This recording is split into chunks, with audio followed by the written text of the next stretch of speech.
Sud Radio, les vraies voix qui font bouger la France. 19h-20h, les vraies voix responsables. Bienvenue dans les vraies voix responsables. On est ravis de vous retrouver et on va revenir sur un ancien zoo devenu aujourd'hui les terres de Natae. 300 animaux sauvages sauvés de 2 liquidations judiciaires. Le parc animalier de préservation des espèces le plus menacé. Grâce à un passionné d'animaux, il sera avec nous dans quelques instants. Sébastien Musset, ancien directeur d'Arkea, qui a fait preuve de passion et d'énergie pour surmonter des défis colossaux. Et outre Sébastien Musset, le fondateur du parc Les Terres de Natae, nous aurons Valie Gourdon, responsable communication, Raphaël Lambert, responsable pédagogie et conservation, et Pascal Lelibou, vice-président en charge de l'économie et de l'emploi à Lorient Agglomération, puisque Porskov, c'est pas très loin de Lorient. On vous souhaite les bienvenus. En tout cas, c'est les vraies voix responsables. Les vraies voix Sud Radio. Il est avec nous, Sébastien Musset, fondateur du parc Les Terres de Natae. Bonsoir, merci d'être avec nous. Cette jolie histoire, finalement, vous allez nous raconter, le zoo de Porskov que vous avez, qui était avant vous, a subi 2 liquidations judiciaires. Et vous avez débarqué dans cette affaire en disant, finalement, je suis passionné d'animaux et je vais remettre tout ça en place. Oui, c'est exactement ça. C'est un très bon résumé. C'est passer la quarantaine, envie de donner du sens. J'ai eu la chance de diriger des entreprises dans le monde du digital, la banque, l'assurance. Donc envie de donner du sens, un peu un ras-le-bol aussi des grands groupes, de relations de pouvoir, de l'argent, tout ça. Et donc l'envie de se lancer dans quelque chose qui fait sens. Ouais. Et comment, quand on a dirigé comme vous des grandes boîtes dans la finance, le numérique, etc., on va, non plus dans les conseils d'administration, mais avec un panda roux et d'autres types d'animaux, comment est-ce qu'on opère ce changement qu'on a trouvé absolument génial avec Cécile? D'abord, merci beaucoup de me recevoir et à travers moi, toutes les équipes qui ont remonté ce parc-là. Clairement, il y a un mélange de plusieurs choses. Il y a la passion animalière, vous l'avez dit, forcément, il faut avoir ça dans le cœur. Ça, c'est très fort. Il y a une rupture, le Covid, avec un Covid qui n'a pas été facile, que j'ai eu la chance de récupérer et qui m'a un peu mis par terre. Donc là, on réfléchit un peu. Il y a le temps qui passe aussi, comme je disais, on passe 40 ans, on commence à vouloir faire quelque chose qui est peut-être un peu plus impactant, d'être un peu plus responsable, pour reprendre le titre de l'émission, enfin une partie de l'émission. Et puis l'envie de ressusciter un site qui a quand même été un joyau de la Bretagne, qui a peut-être un peu perdu. Il y a un soigneur qui était là depuis 25 ans, qui a eu une très bonne expression. Quand je suis arrivé, il m'a dit c'est un diamant dans un tas de fumier, il faut juste retrouver le diamant. Et c'est un bon résumé du challenge dans lequel on s'est lancé il y a maintenant un peu plus de 2 ans et demi. Ouais. Alors, pour ceux qui ne connaîtraient pas, en tout cas, les terres de Natae, on parlait d'un zoo avant qui devient aujourd'hui un parc animalier, donc on n'est pas du tout dans la même chose. Qu'est-ce que vous avez finalement récupéré ? C'était quoi à la base ? Et est-ce que les animaux étaient bien traités ? Comment ça se passait ? Et quel est le twist finalement de cette affaire ? C'est d'abord un établissement qui a près de 50 ans, enfin qui a 50 ans cette année d'ailleurs. Bon, il a été liquidé, donc il n'existe plus, mais enfin ça a été créé quand même en 1973, qui est situé en Bretagne, exactement, à côté de Lorient, donc dans le Morbihan. Qui a été un joyau vraiment de la Bretagne. Le fondateur de l'époque est un ancien homme du cirque, quelqu'un qui allait beaucoup dans les écoles. Donc aujourd'hui, on a beaucoup de personnes qui viennent, qui étaient des enfants ou des petits-enfants de l'époque, qui sont devenus parents ou grands-parents, et qui viennent redécouvrir ce site-là. On va dire que c'était un zoo assez traditionnel, orienté plutôt spectacle, félin, avec un homme du cirque, donc qui forcément véhiculait cette passion-là dans cet établissement. Et moi, ce que j'ai voulu en faire, c'est quelque chose qui se centre sur la préservation d'espèces menacées, avec des engagements assez forts. Pas de reproduction, par exemple, d'espèces qui ne soient pas souhaitées par les autorités internationales dans des logiques de préservation ou de réintroduction. Pas d'hébergement d'espèces qui ne fassent pas sens, c'est-à-dire que des espèces qui ne sont pas menacées, par exemple, on peut penser qu'elles sont bien dans le milieu naturel, donc il n'y a pas vraiment besoin d'utiliser la captivité. Oui, parce qu'avec vous, on est un peu dans le sauvetage quand même. Oui, il y a cette... Alors effectivement, on n'est pas tout à fait dans cette logique de refuge au sens récupérer un animal pour le sauver, encore que, on pourra en reparler, on a une cause autour notamment des macaques de laboratoire qui me tient très à cœur, mais il y a quand même ce fondamental de dire il y a des espèces qui disparaissent, la captivité peut être une utilité, c'est reconnu par notamment l'Union internationale pour la conservation de la nature, et se dire finalement à travers la captivité et l'émerveillement des gens quand même, plus ça va, plus les gens ont quand même du mal à voyager, il y a aussi des enjeux carbone, des enjeux écologiques autour de tout ça, on les fait s'émerveiller, mais ça sert à quelque chose. D'ailleurs, on le dit dès l'entrée du parc, le prix de votre billet, voilà à quoi il sert. Alors c'est important de rappeler le travail qui est fait, puisque il n'y a pas que chez vous, il y a des espèces qui existent, qui naissent en captivité entre guillemets, mais qu'on peut réintroduire et qui n'existent plus dans leur milieu naturel. C'est important de le dire, ça aussi. Ouais, je pense que c'est hyper important, parce que derrière le vocable zoo, on met aujourd'hui beaucoup de réalités différentes, depuis des établissements qui vont être très orientés spectacle, entertainment, très divertissement, et puis d'autres qui ont vraiment une cause de conservation. Mais c'est tout à fait vrai. La première étape, évidemment, pour réintroduire des animaux, c'est que les espaces naturels soient encore là. Malheureusement, c'est de moins en moins le cas. J'ai eu la chance là de revenir du Congo-Brazzaville. En l'espace de 5 jours, j'ai vu le trait de forêt qui reculait. Donc c'est vraiment une réalité. Mais une fois que ces espaces naturels, on en prend conscience et qu'on les préserve et qu'on les sanctuarise, et là, les démarches de préservation et de réintroduction peuvent arriver. Il faut juste essayer de le faire avant que la génétique ait disparu et que l'espèce ait disparu. C'est l'enjeu dans lequel nous, on veut s'engager. Est-ce que le but, c'est de réensauvager certains animaux ? Oui, exactement. La première des étapes, c'est d'abord de maintenir la génétique, de s'assurer que l'espèce disparaisse pas. On va prendre un exemple tout bête, Madagascar, le dodo, un animal qui a disparu en l'espace de 60 ans à peu près. 60 ans. En à peine 60 ans, l'espèce disparaît. Redescrivez-nous ce qu'est un dodo. Oui, ça ressemble à quoi ? Un dodo, c'est un espèce d'oiseau avec un grand bec, donc un animal qui fait une 60aine de centimètres d'eau à peu près, qui au moment de la... Ma taille, quoi, c'est ça. C'est ça. Vous exagérez. Un peu. Mais on se retrouve finalement avec des colonies qui descendent sur Madagascar, donc des Hollandais, des Français, etc., puis qui vont le manger finalement, parce qu'il faut se nourrir. Mais sauf que, entre guillemets, une forme de conquête de Madagascar fait que cet animal et cette espèce disparaît. Donc le premier des enjeux déjà, c'est de reproduire des espèces aujourd'hui, parce que ça peut encore arriver aujourd'hui, plus ça va, plus des espèces disparaissent, et de faire en sorte que la génétique soit conservée. Et là, nous tout seuls, on n'est rien. Faut imaginer que c'est cet adage seul on va plus vite, mais ensemble on va plus loin. Avec plusieurs parcs à travers le monde, on commence à créer ces programmes de conservation qui s'appellent des EEP, programmes d'élevage, pour permettre de maintenir cette génétique, et dès qu'une porte s'ouvre dans les pays d'origine, de pouvoir gérer ce réensauvagement. Aujourd'hui, dans ce parc animalier, vous avez d'abord combien d'espèces ? Quel type d'animaux aujourd'hui ? Alors aujourd'hui, il y a un peu plus de 100 espèces. On est un peu plus de 50% aujourd'hui d'espèces qui sont qualifiées de danger ou danger critique d'extinction. Il faut voir aussi qu'on revient d'une liquidation judiciaire. Donc il y avait des animaux, quand on est arrivé, on n'allait pas dire par exemple à un tigre blanc. Alors, les gens le savent peut-être pas suffisamment, mais le tigre blanc, c'est pas une espèce qui existe. C'est de la reproduction qui a été faite par l'être humain. Ah oui, c'est pas le tigre. Moi, je croyais que c'est le tigre de Sibérie, le tigre blanc. Non, le tigre blanc, en fait, c'est l'être humain. C'était la grande mode à l'époque dans un certain nombre d'établissements. Et on va faire reproduire des tigres de plus en plus clairs pour arriver à un tigre blanc. Moralité, c'est des espèces qui sont, c'est pas une espèce, c'est des animaux qui sont extrêmement fragiles, qui développent souvent des tumeurs, qui meurent assez vite, parce qu'on a joué avec de la consanguinité finalement, quoi. Bon, il s'avère que quand on arrive, il y a 2 tigres blancs. Je vais pas aller voir ces 2 tigres qui s'appelaient Shankar et Maya en disant, écoutez, désolé, mais dans la nouvelle raison d'être du parc, il va falloir vous euthanasier parce que vous êtes plus vraiment à la mode. Donc on a toujours ces animaux-là, dont on prend le plus grand soin, avec 2 vétérinaires, avec 25 soigneurs sur site, avec des responsables pédagogiques, etc. Mais notre enjeu n'est pas là. Le tigre blanc ne fait pas partie de la raison d'être du parc. Donc le jour où Maya disparaîtra, son enclos sera probablement utilisé justement, comme vous le disiez, sur du tigre de Sumatra ou du tigre de Sibérie pour participer à ces programmes de conservation. On voulait aussi parler de cette tempête, la tempête Karan qui a quand même un peu dévasté la Bretagne, dont aussi le parc, et saluer l'incroyable solidarité de gens qui sont venus vous aider à remettre finalement le parc en état.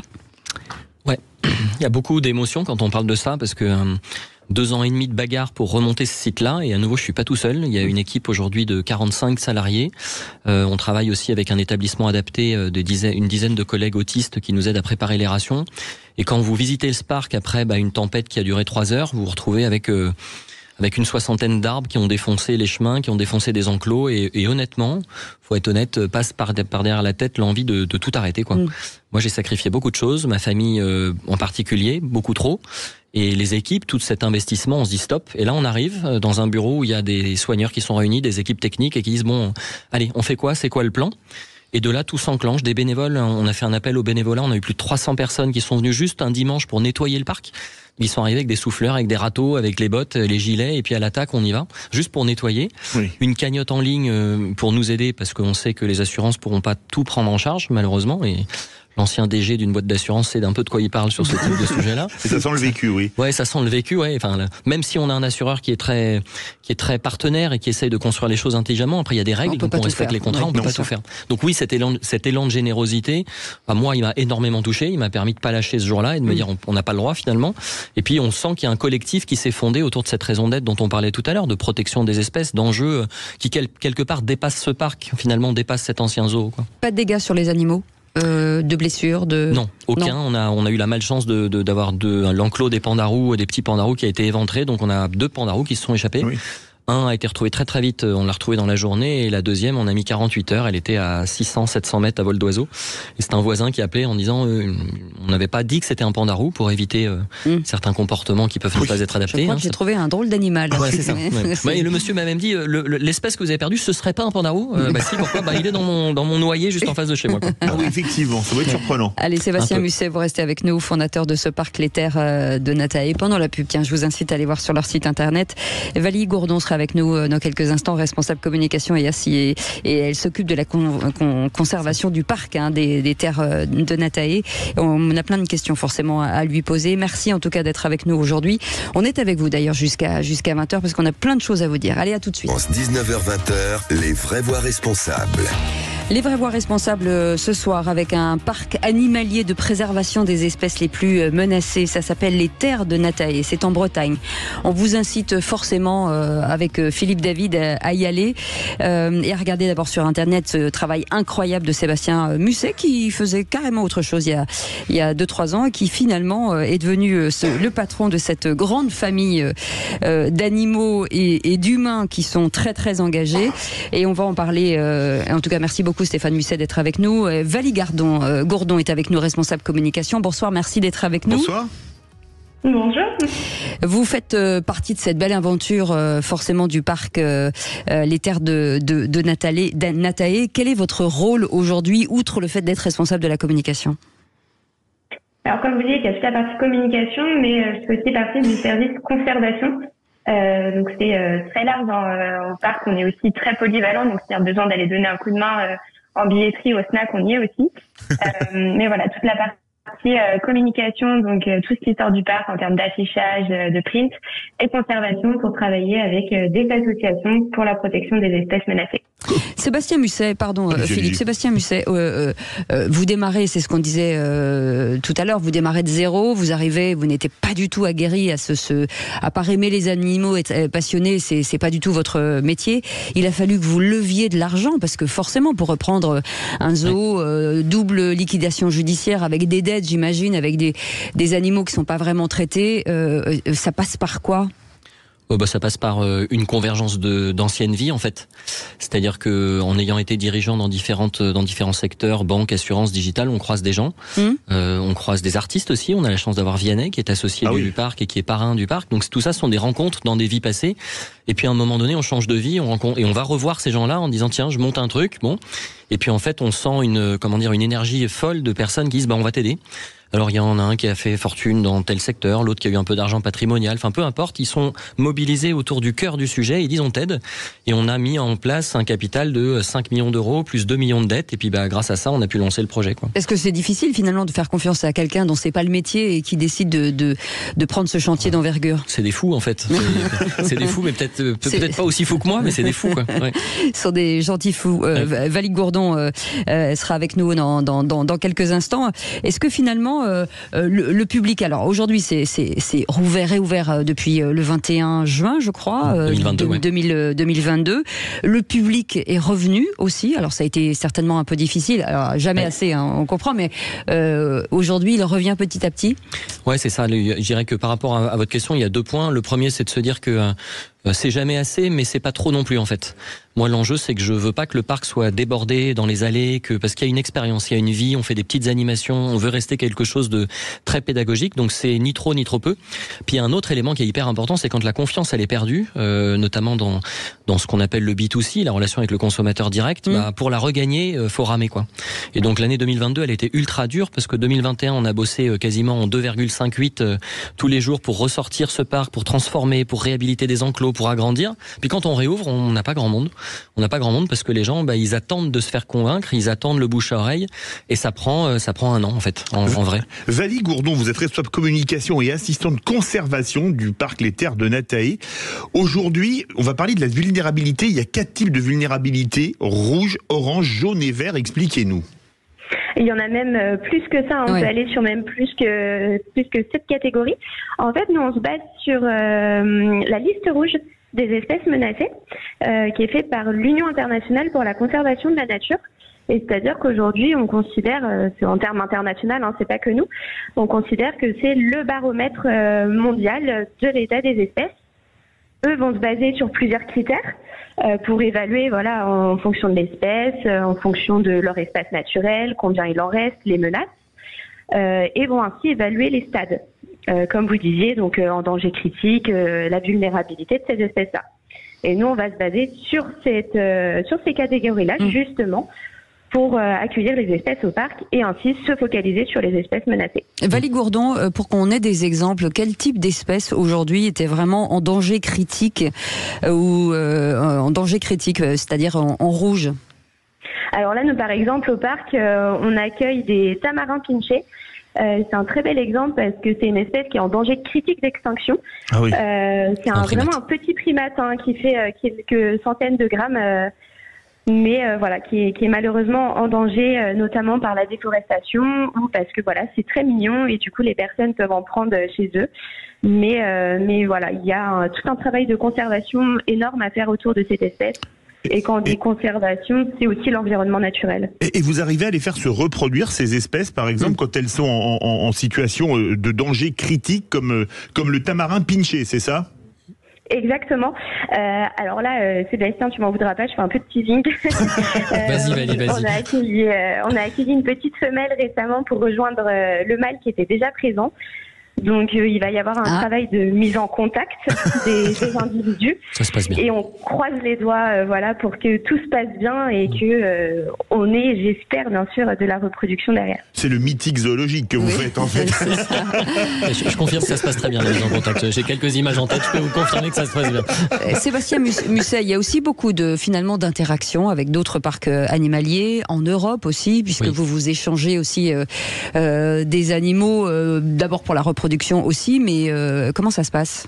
Parce que là, il a fallu que vous preniez contact aussi avec eux. Ouais, c'est un point extrêmement important qui est méconnu du grand public et qui conduit parfois à des jugements un peu à l'emporte-pièce. En l'occurrence, on est sous l'égide d'un organisme européen qui s'appelle l'EASA, l'Union entre guillemets européenne des parcs zoologiques. Nous, on a un engagement dans ce qu'on a appris, c'est qu'on n'achète pas et on vend pas d'animal. Il n'y a aucune valeur monétaire, d'accord? Parmi mes vies, j'ai été banquier. Je sais ce que c'est qu'un bilan financier d'entreprise. Et si vous regardez la ligne, je sais pas comment on pourrait l'appeler, cheptel animalier, il est à 0. Alors c'est pas tout à fait vrai parce qu'il y a quelques moutons d'ouessant. C'est un actif théoriquement. C'est un actif, mais c'est un actif, comme on dit, immatériel, donc il est à 0. Et donc on va travailler effectivement avec cette organisation-là qui vient faire des audits en disant est-ce que vous avez les compétences en termes de soigneurs, est-ce que vous avez les espaces suffisants, est-ce que les bâtiments sont adaptés. Ils font la liste de courses quelque part et si on respecte tout ça, alors ils placent des animaux dans le cadre de ces programmes de reproduction.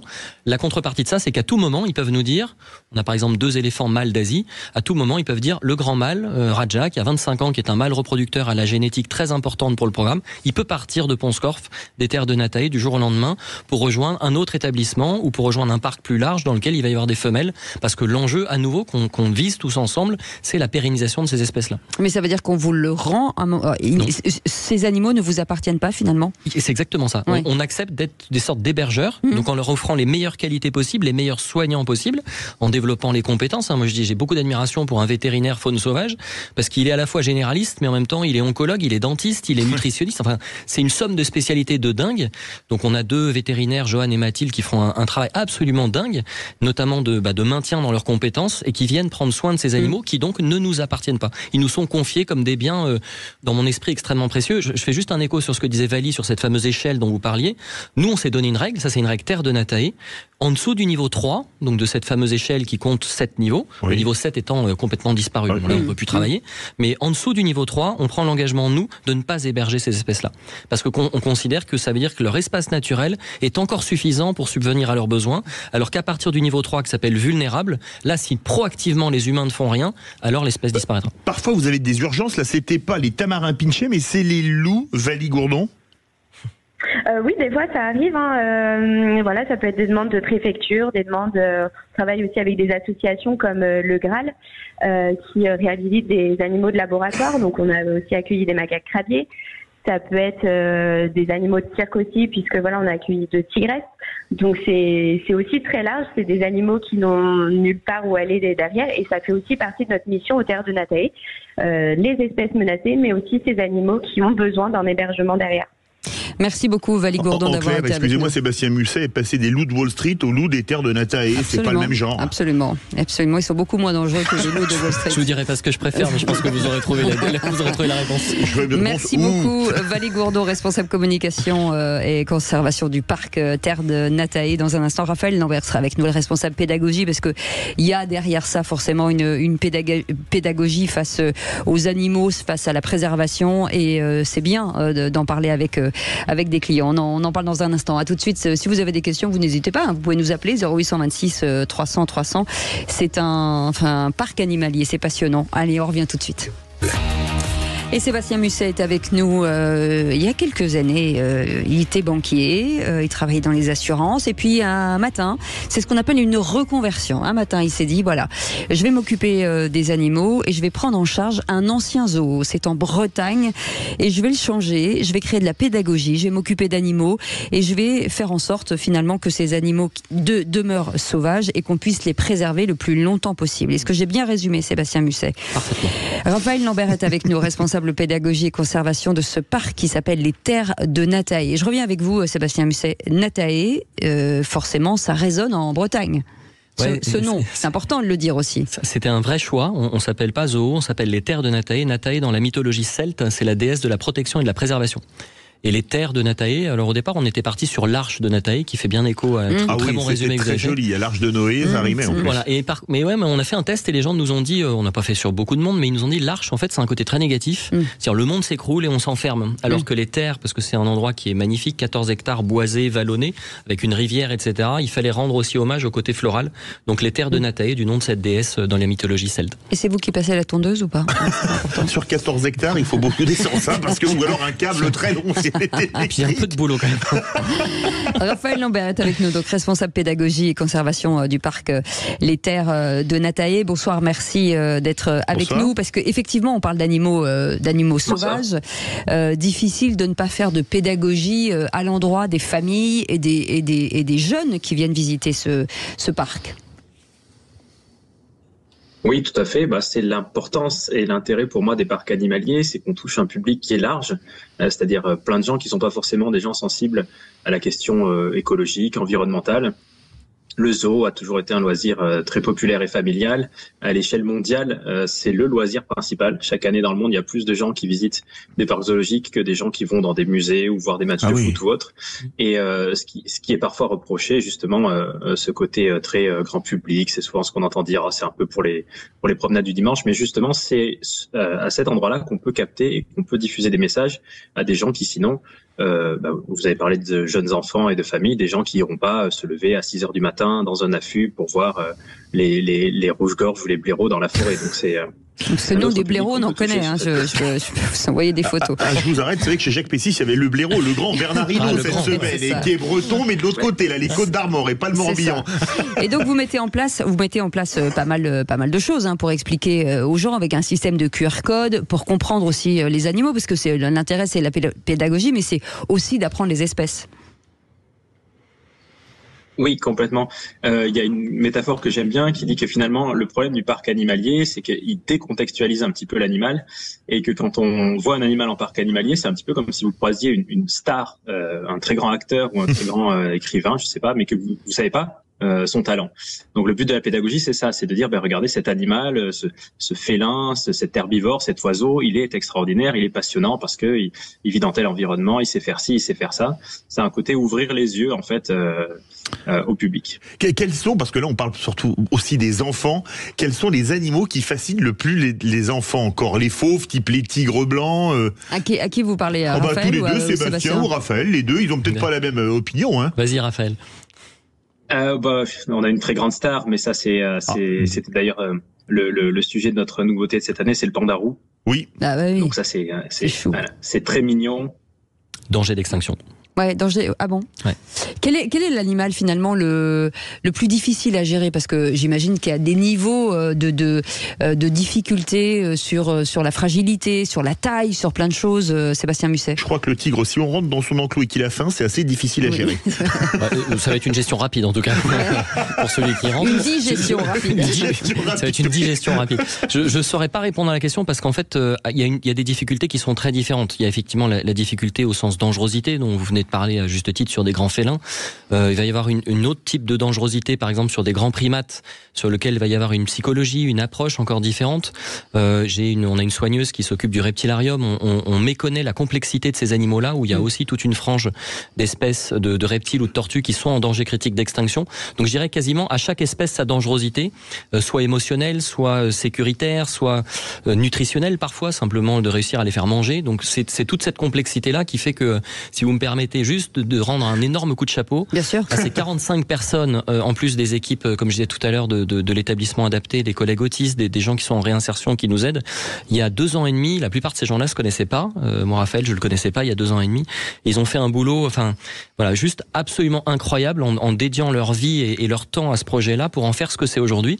Moi, j'ai la chance d'être devant vous et d'être invité par vous, mais derrière moi, il y a un logo, les Terres de Natae. Oui. Il y a Raphaël, il y a toutes ces équipes-là, et je voudrais juste leur envoyer un énorme merci et coup de chapeau. Vous proposez en plus plein d'activités nouvelles, réalité virtuelle, escape game, etc. Racontez-nous tout ça, Raphaël Lambert. Oui, et pas de spectacle avec les animaux, c'est important de le dire.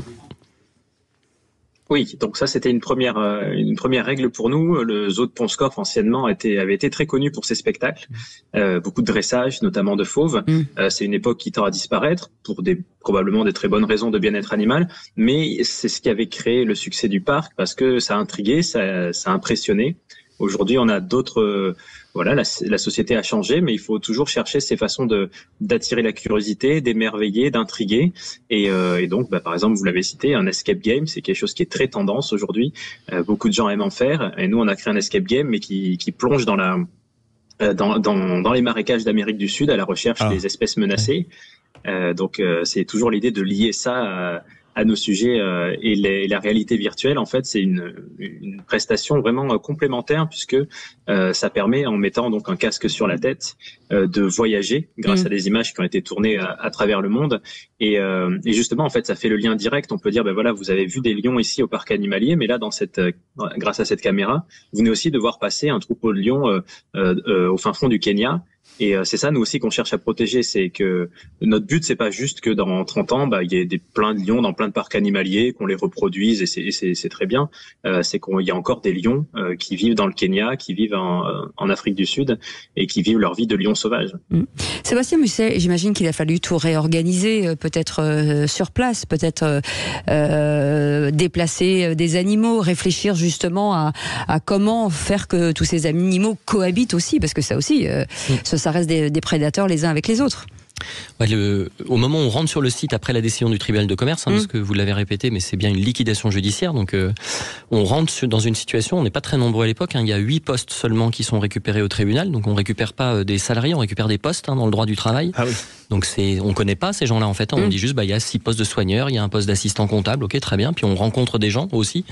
Et puis il y a une jeune vétérinaire qui a 25 ans à l'époque, qui a 2 ans de plus seulement aujourd'hui, mais qui reste jeune mais très brillante, qui s'appelle Joanne, qui va avec moi, mais avec d'autres, dédier quasiment 15 heures par jour pour d'abord savoir ce qu'ont les animaux, parce qu'on découvre un truc sur lequel les garde-corps ont été découpés pour nous empêcher de réouvrir trop vite, sur lequel les bassins ont été remplis de jus de lisier, presque 500 mètres cubes de jus de lisier, là aussi pour permettre quelque part de lester la capacité de rebond du projet.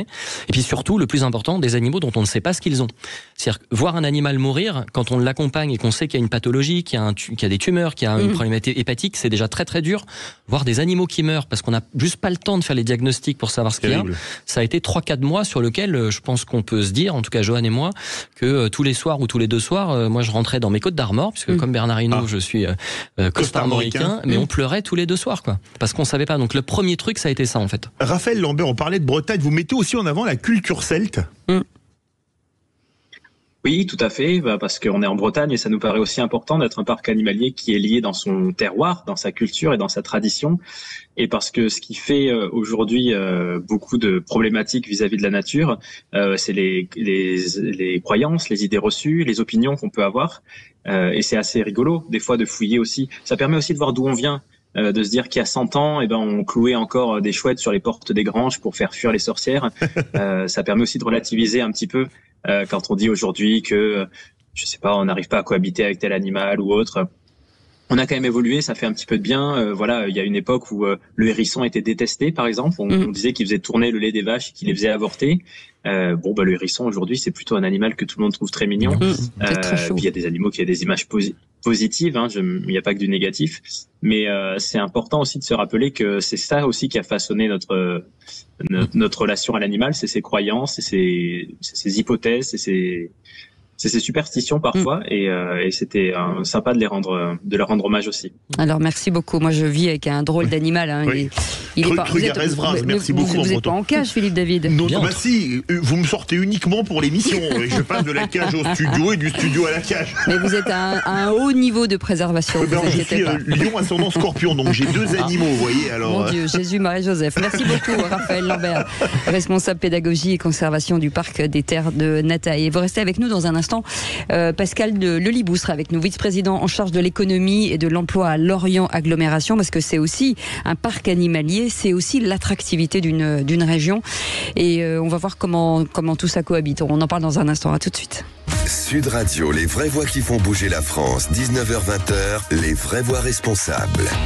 Et les vraies voix qui font bouger la France. Effectivement, il n'y a pas que nous. Sébastien Musset est l'un d'eux, fondateur du parc Les Terres de Nataï. C'est en Bretagne. On vous propose tiens, vous avez des vacances qui vont arriver là, par exemple au mois de décembre. Oui, par exemple, quelques semaines, on est ouvert, Sébastien Musset. Le 23 décembre, les vacances. Ouais. Et nous sommes ouverts, bien sûr. Bien sûr. Le 23 décembre, bam, allez, on y va. D'ailleurs, vous savez quoi, si vous me permettez, on va offrir des places. Allez, avec plaisir. Voilà, c'est avec plaisir. Vous savez quoi, voilà, on va faire ça tout de suite. On offre quoi, 4 places? Alors ce que je propose, parce qu'on a 2 événements, on a la journée, donc 4 places pour la journée, et on pourrait faire 4 places pour le Festival des Animaux de Lumière, qui est une toute nouvelle exposition qu'on fait. Donc là, on voit pas les animaux en vrai, on voit d'immenses structures lumineuses, et on va mettre 4 places aussi. Voilà. Allez, 2 fois 4 places. 0826 300 300. Allez, on va faire 5e appel au standard pour 4 places déjà pour la journée, et puis on recommencera dans 5 minutes, juste avant la fin de l'émission, pour les 4 autres places. 0826 300 300. Et avec nous, Pascal Lelibou, qui est avec nous, vice-président en charge de l'économie et de l'emploi à Lorient Agglomération. Bonsoir, merci d'être avec nous. Bonsoir. Vous êtes en direct avec Sébastien Musset depuis tout à l'heure. On déroule forcément le parc des terres de Nataï, qui ont une importance forcément sur le territoire chez vous. Très clairement, bien sûr. Vous savez, quand on accueille, comme c'est déjà le cas aujourd'hui, 150 000 visiteurs par an, on a des ambitions d'en accueillir 175 000 dès l'année 2024, 200 000 on l'espère très rapidement. Vous imaginez bien que ces 200 000 visiteurs sur notre territoire, ils vont aux terres de Nataï, mais enfin ils vont aussi à l'hôtel, ils vont au restaurant, visitent d'autres sites sur la Bretagne, ils font du camping peut-être, ils y restent quelques temps, et puis aussi les habitants de notre territoire, qui viennent passer des week-ends, consomment aussi sur le pays de Lorient. Donc c'est une activité économique bien sûr à part entière. Et puis c'est de l'emploi, donc Sébastien en a parlé, je pense, c'est de l'emploi. Donc ce sont des retombées économiques évidente et importante. Je vais vous poser une question un peu taquine, vous qui êtes breton. Est-ce que vous avez des visiteurs étrangers, en particulier, par exemple, des grands bretons? Oui, vous savez certainement que Lorient est la capitale de l'interceltisme. Bien sûr, le festival au mois d'août tous les ans. Magnifique. Lors de la première... Ah oui, magnifique. C'est un euphémisme. Donc c'est un festival qui se déroule sur la première quinzaine du mois d'août, et évidemment nous accueillons tous nos cousins d'outre-Manche, pas seulement d'outre-Manche, parce que les Celtes rayonnent dans le monde entier, mais particulièrement outre-Manche. Donc bien sûr nous avons des grands Bretons, nous avons des Irlandais, des Écossais, qui ne manquent pas de visiter les terres de Natae dès lors qu'ils participent au festival, mais aussi à d'autres moments dans l'année, bien sûr. Pascal Le Libou, forcément, avec les terres de Natae, on va dans le sens de l'histoire, du bien-être animal, il y a plein de choses. La préservation des espèces, c'était un projet fou, mais finalement, c'est un projet aujourd'hui génial qui va dans le sens de l'histoire.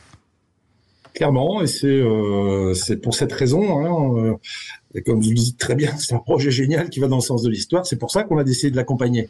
Dès le départ, lorsque Sébastien Musset est venu rencontrer Fabrice Loher, qui est le président de Lorient Agglomération, il lui a parlé de son projet. Il et nous avons accroché immédiatement. Bon, vous êtes avec l'individu depuis une demi-heure, vous comprenez tout de suite qu'il a une certaine forme de conviction quand il en parle de son projet. Vous avez dû remarquer. Donc, oui, on a déjà dit oui pour un éléphant à la maison. Donc, on peut dire qu'il est persuasif. Mais d'Asie, c'est un peu moins grand que d'Afrique, parce que sinon il va être un peu à l'étroit. Moi, je postule pour une des places dont il a parlé tout à l'heure aussi. Mais bon, donc, effectivement, on a matché tout de suite sur la qualité du projet, sur les valeurs qui étaient portées par le projet, et qui était tout à fait en phase aussi avec ce que nous étions en train d'écrire à la même période, puisque nous écrivions un projet de territoire sur lequel la première valeur, le premier axe qui apparaît, c'est bien vivre au pays de l'Orient. Le second, c'est rayonner. Eh bien, les terres de Natae nous semblaient très bien correspondre à ces deux objectifs-là, et on n'a pas hésité un seul instant. Il est ému, Sébastien Musset, de ce que vous dites. Ça fait plaisir. Je me rappelle, si je peux me permettre juste de rebondir, au tout début, quand je me lance dans ce projet-là, c'est via un ami qui me tague sur les réseaux sociaux en disant toi qui es un peu perdu, là tu sors du Covid, tu sais plus bien où t'es, plus très envie de travailler dans des grands groupes, etc. Et il me dit là il y a un truc qui doit te correspondre, t'aimes les animaux, faut remonter ce machin.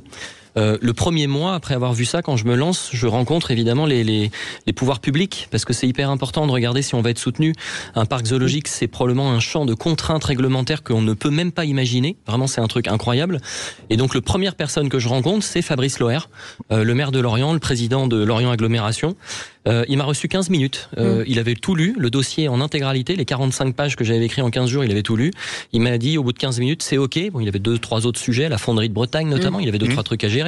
Il a dit, je vais t'accompagner, on va t'aider à convaincre la région de t'accompagner, et puis il faut que tu rencontres le préfet, le sous-préfet, le département. Bon, de là, le réseau s'ouvre, et on se rend pas compte à quel point ce mois de mars 2021, il est fondateur pour tout le reste de l'histoire des terres de Natae, en fait. Vous avez des partenariats avec les écoles, les centres de vacances ? Alors oui, c'est une excellente question. On est en train d'y travailler justement. J'ai dû signer une convention il y a 2 jours, donc vous êtes bien renseignés, avec l'agglomération de Lorient pour que dans le territoire... Nous avons des grandes oreilles, comme les éléphants d'Asie. Soit ça, ou d'Afrique même, encore mieux. Mais en l'occurrence, on a signé un partenariat avec l'agglomération de Lorient. Il fallait que nous, on se rôde un petit peu. Raphaël a parlé de la pédagogie, ça s'invente pas en 2 secondes, les programmes scolaires. Et donc ça va nous permettre l'année prochaine d'accueillir plus de 1200 élèves du territoire de Lorient, de l'agglomération de Lorient. Et ça fait autant d'oreilles et de paires d'yeux qu'on peut sensibiliser à nos combats, quoi. Est-ce que ce parc va s'agrandir aujourd'hui ? Est-ce que c'est possible ? Alors c'est notre souhait, on y travaille, là aussi vous êtes très bien renseignés. C'est compliqué parce qu'on travaille sur de l'acquisition de terres agricoles. On a choisi un statut d'entreprise agricole parce qu'on fait de l'élevage quelque part. Même s'il y a un côté émerveillement, on veut pas être sur le divertissement, uniquement sur le côté un peu spectacle, ce qui est pas notre cas. Donc faut travailler, ça va prendre du temps, faut convaincre, faut expliquer, faut rassurer. Vous savez comme moi, les voisins, les associations, la chambre d'agriculture. Donc on prendra tout le temps nécessaire. Par contre la détermination elle est là parce que les animaux ont besoin de place. 0826 300 300. Bonsoir Elodie. Bonsoir Elodie. Bonsoir. Comment ça va ? Ça va très bien. Elodie qui nous appelle d'Aude. Voilà, Elodie, on voulait vous faire un petit cadeau de Noël. Donc qu'est-ce que vous lui offrez, Sébastien ? On a dit tout à l'heure 4 places pour les terres de Natae en journée, donc pour pouvoir visiter le parc et participer aux animations avec les soigneurs. Et probablement que je serai sur le site. Donc si je suis là, je serai ravi de l'accueillir quand elle arrive le matin sur le parc. Voilà, c'est super. Un grand merci à vous. Un joli cadeau de Noël. 0826 300 300. Merci. Et on remet 4 places aussi pour un événement. Pour le festival des animaux de lumière, donc c'est quelque chose qui se passe à l'heure actuelle là sur le parc. 1,7 km de structures lumineuses micro-LED pour pas trop consommer, que des structures lumineuses énormes. Il y a un tigre blanc de 8 mètres, il y a un crocodile de 5 mètres. Enfin, les gens trouvent ça assez bluffant dans cette période qui nous emmène vers les fêtes de fin d'année. Ouais. Allez, 0826 300 300, le premier appel au standard, on lui offre. Qu'est-ce qu'on peut vous souhaiter, Sébastien Musset, pour l'avenir ? Du calme. Oui. Du calme, la sérénité. De la sérénité, ouais. Je pense qu'on a 2021 les travaux, 2022 la réouverture, 2023 on a eu une météo qui était très très compliquée. Le pire mois de juillet depuis 18 ans, le pire mois de mars depuis 10 ans, les pires vacances de la Toussaint de toute l'histoire de la météo. Il n'y a jamais eu autant de pluie cumulée. Une tempête dont les experts savent plus si c'est 87 ou 99. Donc si j'osais le demander, parce que j'ai peur qu'en le demandant j'ai l'inverse, juste du calme. Ouais. Voilà, du calme. Et les entreprises qui nous écoutent, parce qu'il y a on travaille beaucoup avec des entreprises Sud Radio qui nous écoutent, forcément, de se dire qu'elles peuvent contribuer d'une manière ou d'une autre, vous sponsoriser, vous aider. Elles peuvent nous aider à travers notamment l'association du Graal qui nous aide à réhabiliter des macaques de laboratoire. Donc toutes ces entreprises, forcément, elles cherchent des causes. Il y a des rapports RSE à écrire, il y a des rapports annuels dans lesquels on veut aussi raconter des belles histoires. Donc s'ils sont intéressés par cette aventure-là, qu'ils n'hésitent pas. Et puis d'autre part, s'ils ont des comités d'entreprise, ils ont peut-être des salariés qui sont contents d'avoir des places abondées par leur profit et qu'ils n'hésitent pas non plus. Merci beaucoup Pascal Leboul d'avoir été avec nous, vice-président en charge de l'économie et de l'emploi à Lorient Agglomération. Merci beaucoup Sébastien Musset d'être passé par chez nous, fondateur de ce parc. Ça s'appelle les Terres de Natae.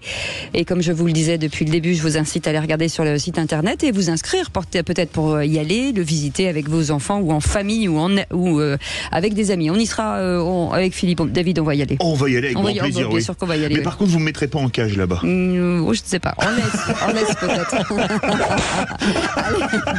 Ah non, pas de coup de fouet.